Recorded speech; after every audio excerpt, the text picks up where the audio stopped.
to Northway. Well, which is your favourite 460 locomotive? What are your assessment criteria? Well, this is one of my favourite books that I've picked up from a second-hand stall by Peter Herring. And one of the fantastic features of this book, each of the 50 mentioned locomotives has a section like this,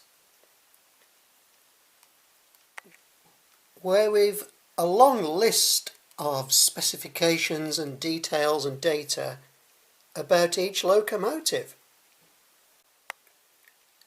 Well, I don't know if you've ever played the game Top Trumps, where you have cards with data about various things like cars or characters from Lord of the Rings and things like that, and you have to compete against other people and choose a category in which your card is the highest. Well, I've been trying to do this with the 460 locomotives. I've grouped the locos in the videos according to the big four companies. So here we see two representatives from the LMS. Here we see the representative from the Southern Railway. What, I hear you say? There's just somebody lying down on the platform. Well, the Southern Railway is probably fourth in my list of interests of the big four. Let's put it that way. From the LNER with the B12, I was struggling to find a category in the Top Trumps competition where the B12 finished first. One dubious claim to fame is that, well, you know what I did? This is maybe a little bit sad, some people would say. I counted the number of times that each of my locomotives had appeared in my videos. Yeah, that is a bit sad, isn't it? But anyway, I did it. And the B12 has only been in 2 videos. Now, aficionados of the channel might want a challenge here. There's one locomotive that's only appeared in 1 video. And can you name it? Answers in the next video. That's going to make you watch the next video. Well, I searched and searched, and eventually I found that the B12 had the biggest cylinders, 20 by 28 inches. Now, I don't know whether that's good or bad, not knowing all that much about steam traction and all. It is the lightest locomotive, 63 tonnes, out of the ones I'm going to be showing. That might be a good thing. You might just want to make your judgment on aesthetic grounds. I think this is a lovely looking locomotive. It's so straight and round and classical in its lines. When children draw a steam engine, it looks like that, doesn't it? Well, if they're good at art. Well, I'm trying to sing the praises of the B12, and I think I've come to the end. So I think it's time to watch the B12 going round a bit.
B12 having a bit of a rest, well deserved, looking resplendent there. The Royal Scot is the most powerful of today's locomotives, coming in at 33,150 pounds force of tractive force. Not sure what that means, but it sounds good. Very powerful.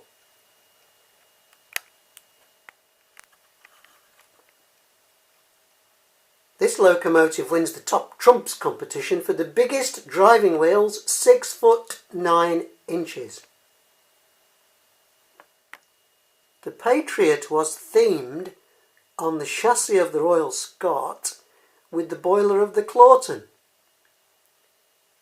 And they're sometimes called baby Scots. Well, I'm struggling to find a category in Top Trumps for the Patriot to win.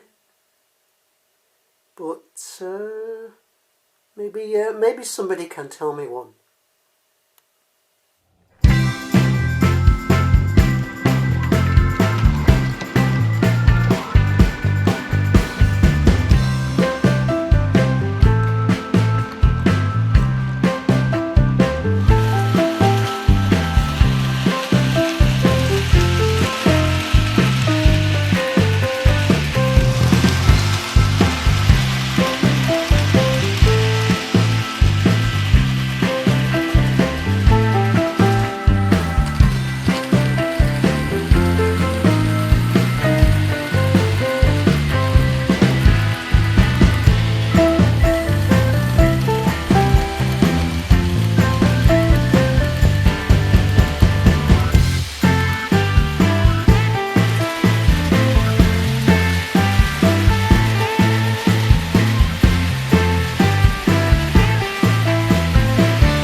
And of course, the Great Western Railway, famous for loving their 460s. We've got a hall, that's Ketley Hall, and what is called a star, but there were, in the 4000 class, as they're also known, the 4000 class had 71 locomotives. Only 10 of them were stars, 10 of them were knights, 10 of them were kings, whose names were subsequently stolen to put on the other kings, the more well-known one that's coming in video 2. And there were 10 queens, 5 princes, 15 princesses, and 16 abbeys. And out of the princesses, we had a Princess Elizabeth and Princess Alexandra, who of course famously were named on the LMS locos as well. So there's a bit of controversy for you.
choice of 10 460 locomotives. Of course, you might choose another one, but it's going to take 2 videos, so I strongly recommend you watch part 2. And don't worry about the fellow on the station, he was just having a rest. He's fine.